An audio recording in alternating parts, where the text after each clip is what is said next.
Mayang gabi, brothers and sisters. Kumusta naman mo?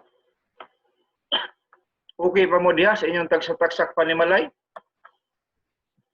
Sa panahon karon nga delikado, kinahanglan o hatag yung tag-safety sa to galingon. Brothers and sisters, ang ato ang talk karon sa fruit of the Holy Spirit naa nata sa talk number 3.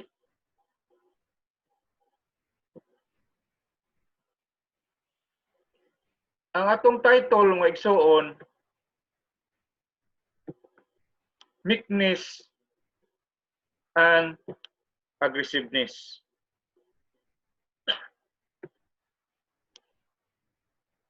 Sa modernong panahon, mga igsuon,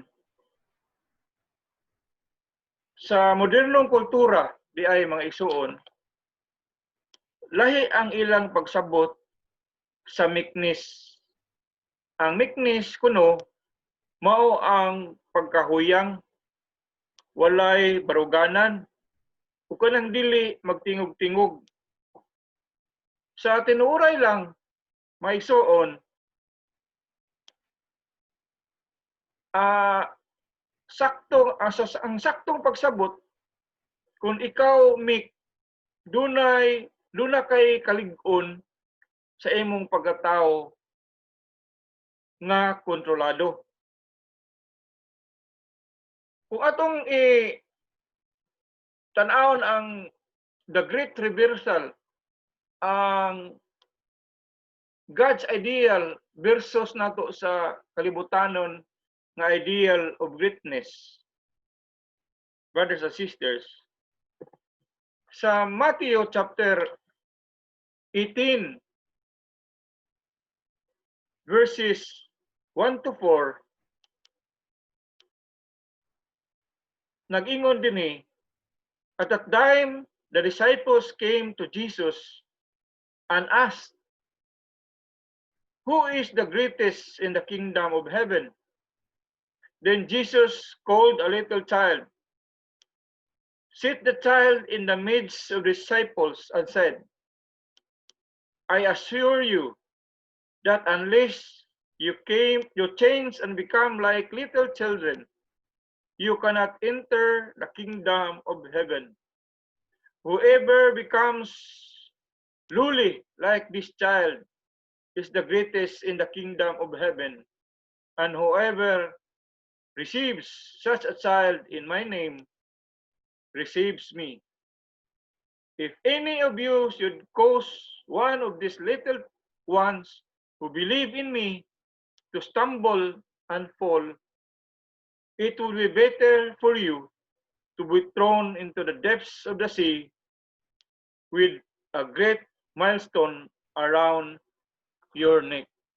So mga igsuon, sa modernong pagsabot, mao ni nga nakinahanglan atong sundon ang mga kalidad sa mga bata nga simple, inosente, o ang pagkamasaligon sa uban. Pero ato sabton nga ug ato sa naon nga ang mga bata usay gahi po na baya og ulo. Usay di mo patuo, masinupakon ug dili manggihatagon. Maigsuon. Mao nga kita dili ta angay mosunod sa kalidad sa usa ka bata, hinuon atong sundon ang ilang posisyon sumala sa pagsabot sa sosyedad karong panahon na nga sila naa sa pinakaubos nga posisyon sa usa ka sulugoon. Sa Philippians chapter 2 verses 3 to 9, brothers and sisters, nag-ingon, "Do nothing through rivalry or vain conceit. On the contrary, let each of you gently consider the others as more important than yourselves. Do not seek your own interest, but rather that of others. Let what was seen in Christ Jesus be seen in you. Though being divine in nature, he did not claim, in fact, equality with God, but emptied himself, taking on the nature of a servant, made in human likeness, and in his appearance, found as a man. He humbled himself by being obedient to death, death on the cross. That is why God exalted him and gave him the name which outshines all names. So, mga igsoon, sa kasagaran gud, no, gitudluan nato, ang gitudluan gid ta nga maninguha gid ta nga mag-una ta. Sundon nato ang atong pamaagi. Dili ta maminaw sa uban nga pamaagi.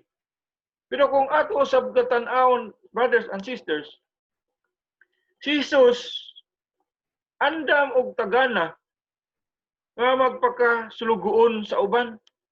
Sa inyong nakita diha, no, sa slides, naghugas si Jesus sa usa ka tiil. Mga igsoon, atong sundon si Jesus ang iyang pagkasulugoon nga kanunay nagtan-aw sa kaayuhan sa uban. Brothers and sisters, arita sa meekness and humility. Sa kamik o nga ug ang mapaubsanon. Meekness, brothers and sisters, gikan na sa Hebrew nga word nga anava. Nagpasabot nga lowliness. Kunya, nag-refers ni siya nga ana sa pinakaubos nga sosyedad. O ang atong paglihok-lihok, iya gyud sa usa ka sulugoon. Ana ba, brothers and sisters, gihubad na siya sa duha ka Greek word o sa duha ka English word. Sa Philippians chapter 2 verse 3, humility, papaubsanon. O sa Galatians chapter 5 verse 23, meek. So, kung naa ka humility, papaubsanon ka may igsuon, usa ka meek nga person. Papaubsanon. Kini nagpasabot nga dili ta magtan-aw sa atong kaugalingon nga taas, gani kita ang moserbisyo sa uban. Dili na to hunaon nga kita, dili na to hunaon nga kita walay mahimo or wala tay nada. Hinumduman nato nga bisan sa atong pagkaubos naay mga tao nga nakinahanglan sa atong serbisyo. So, meekness, my dear brothers and sisters, dili ni nagpasabot nga kahuyang. Wa sa ni magpasabot nga pushover. Pushover ta o sugo-sugoon lang ta or parehas ta sa doormat nga tunog-tunuban lang sa uban. Ang meekness maoy usa ka kinaiyahan sa usa ka sulugoon. Sa Matthew chapter 11 verse 29, Jesus says, He is humble of heart, but Jesus is anything but a pushover.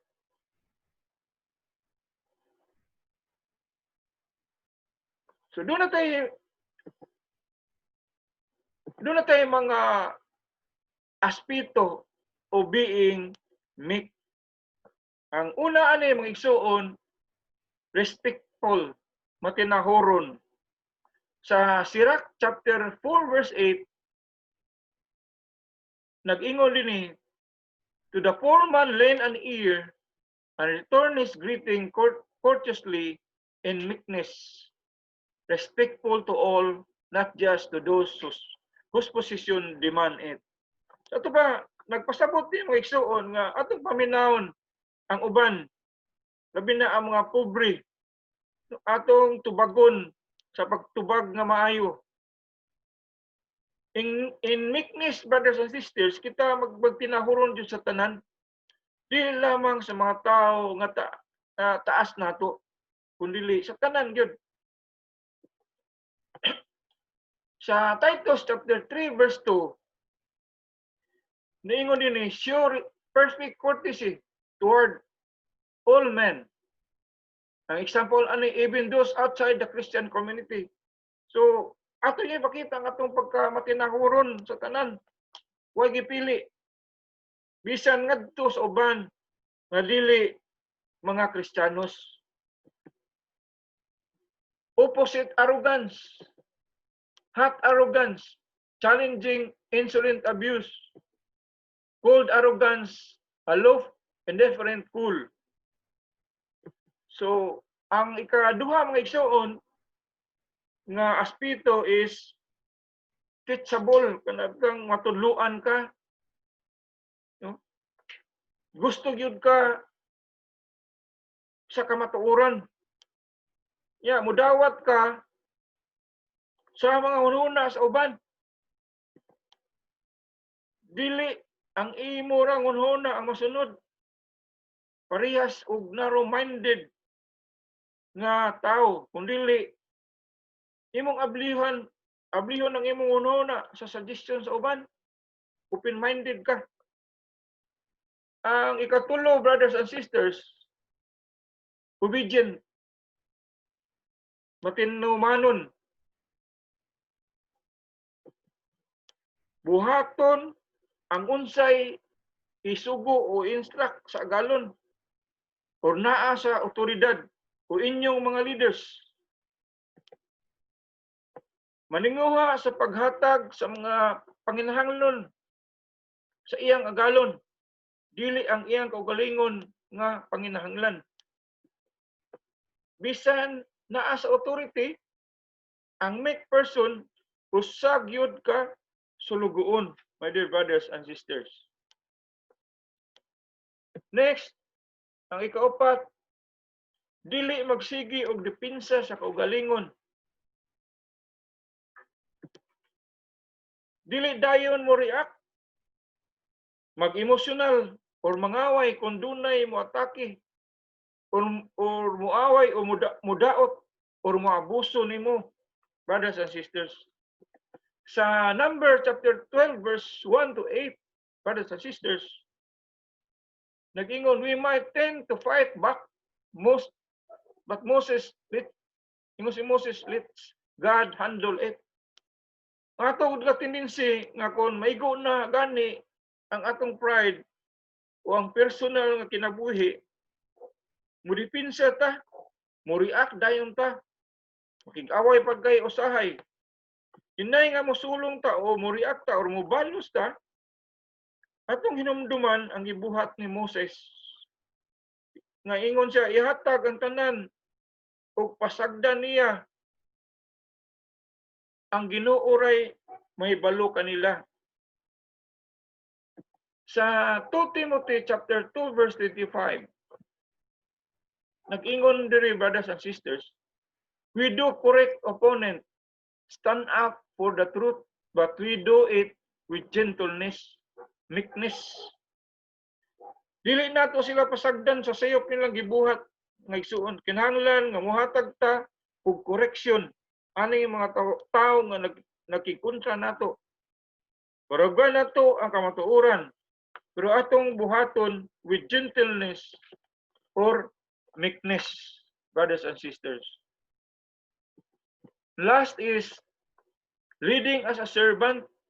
Ang atong pagdala isip usa ka sulugoon nga igsuon. Ang usa ka sulugoon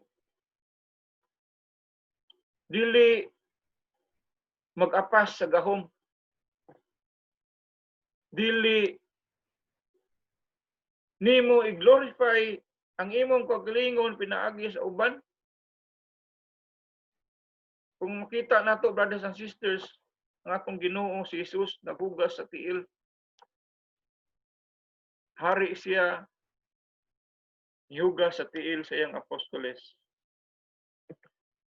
In Matthew chapter 11 verse 2, Jesus is describing himself as a master over his disciples. There is definite authority, but unlike those in the world, he will not lord it over. He will teach, discipline, correct as a servant. Kining meekness maigsuon, dili lang ni sa mga subordinates, kundi para sab ni adtong mga tao nga naa sa otoridad. Dunay hinugdan sa meekness nga mao ang brokenness, my dear brothers and sisters. Ang meekness maigsuon dili ni nga naara sa hunahuna. Kinahanglan nga naagyoy mahitabo sa atong kaugalingon aron makaresponde ta with meekness. We need to be broken, masakitan ta, ug dili ta magunahon na sa atong kaugalingon. Nasay duha ka two senses of brokenness. A broken man, crushed, dispirited, lost will to fight, has given up on life. A broken horse, preserving and channeling strength and vigor. Dunay duha ka, there are two things that need to be broken nga igsuon. Ang atong kagustuhan, self-will, not insisting on our own way preference, di ta mo insist sa ato agyod, brothers and sisters. Atong isurrender ang ato ang kagustuhan ngadto sa atong Ginoo and to others with appropriate. Atong masurplasan, especially katong mga tao nga ning criticize, nakig-away nato, brothers and sisters. Important in small matters as well as in large. Wildness,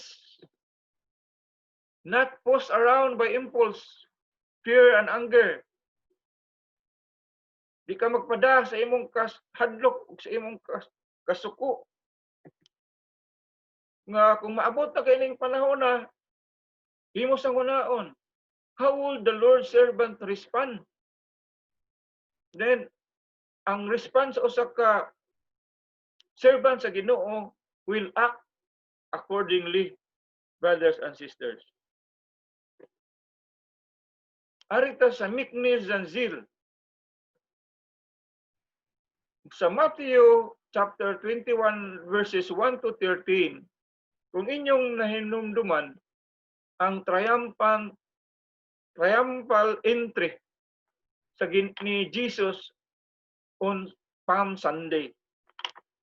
Kung atong hinumduman, Jesus usa ka hari, no? Pero sa adto niya sa templo maigsuon, nagsakay lang siya og usa ka donkey. Dapat ang kasagaran kung king ka, kabayo gyud, horse gyud ang imong sakyan, pero si Jesus nagsakay sa usa ka donkey. Jesus comes as a meek king, yet he is bold and aggressive. Ngano mang aggressive, brothers and sisters, tungod kay sa pag-abot niya ngadto sa templo maigsuon, kung inyong nahinumduman, ang templo gihimong merkado, gihimong sugalan, saba kayo.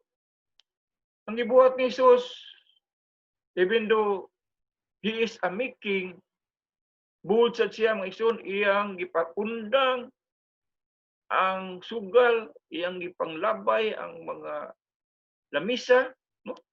Haron ang templo mobalik sa pagka holy, brothers and sisters.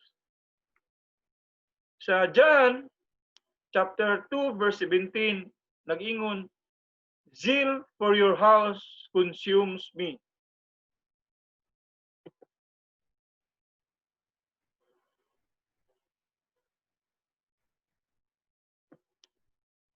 Zeal, brothers and sisters, is not mere enthusiasm, but aggressive dedication to accomplishing God's purpose. And letter C, having a one contract heart. Nga imong kasing-kasing, imo yung i-focus ngadto sa Dios kung unsay iyang gustong iyang isugo nimo, brothers and sisters. In 2 Corinthians chapter 10 verse 1 and 2, nag-ingon diri sa verse 1, by the humility and gentleness of Christ, I appeal to you, I, Paul, who am timid when face to face with you, but bold toward you when away. Sa verse 2, ingon, I beg you that when I come, I may not have to be as bold as I expect to be toward some people who think that we live by the standards of this world. Nya sa 1 Corinthians chapter 4 verse 21, brothers and sisters, nag-ingon sandri, what will you? Shall I come to you with a rod or in love and in the spirit of meekness? So ang behavior ni Paul, brothers and sisters, will determine kung giunsa sa taga-Korinto pag-respond. Nga usahay mahimo siyang agresibo, usahay sa gentle, malumo. But, my dear brothers and sisters, meekness, servanthood underlies all, brothers and sisters. There are 3 questions to help us decide on the appropriate response. Ang una, maigsuon, whose rights, claims, preferences are at stake? Kung atoa, if ours, lean to submissiveness. If sa Ginoo, lean to aggressiveness. Are we in authority, my dear brothers and sisters? If yes, example sa atong mga panimalay, lean to aggressiveness. If no, lean to submissiveness. What will be most helpful? What will best serve the Lord and the people involved? Nakinahanglan na siya mga igsoon og atong wisdom ug atong experience, my dear brothers and sisters. In conclusion, my dear brothers and sisters, kinahanglan nga magbalig-on gyud ta og agresibo nga dedicated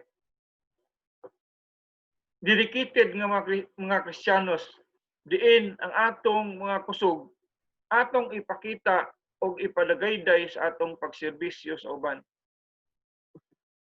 Whether gentle or aggressive, kita sa tanang panahon mga sulugoon nga nagsunod ni Kristo isip usa ka modelo, my dear brothers and sisters.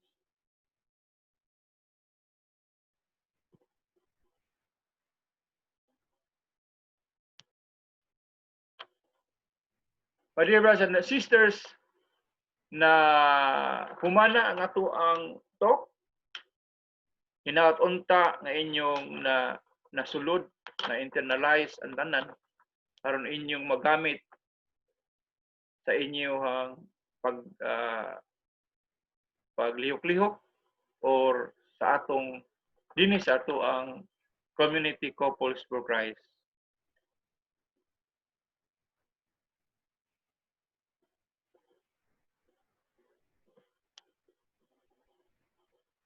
Daghang salamat o maayong gabi, brothers and sisters.